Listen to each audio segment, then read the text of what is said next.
রায়েরবাজার শহীদ বুদ্ধিজীবী কবরস্থানে জুলাই অভ্যুত্থানের বেওয়ারিশ ও অজ্ঞাতনামা শহীদদের গণকবর জিয়ারত করেছেন ছাত্র শিবিরের নেতারা। জুলাই অভ্যুত্থানের দ্বিতীয় বর্ষপূর্তি উপলক্ষে মাসব্যাপী কর্মসূচির অংশ হিসেবে আজ সকালে এই শ্রদ্ধা নিবেদন ও দোয়া মাহফিল অনুষ্ঠিত হয়।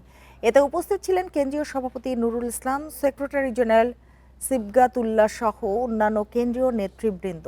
শহীদদের প্রতি শ্রদ্ধা জানিয়ে নেতৃবৃন্দ বলেন, জুলাই অভ্যুত্থানে যারা নিজেদের জীবন উৎসর্গ করেছেন তাদের ত্যাগ জাতি আজীবন শ্রদ্ধার সাথে স্মরণ করবে।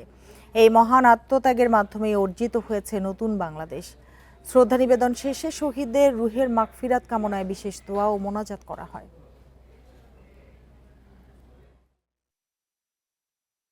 এই বাংলাদেশে তারা জুলাইয়ের হত্যাকাণ্ডের ঘটনা শুরু করেছিল।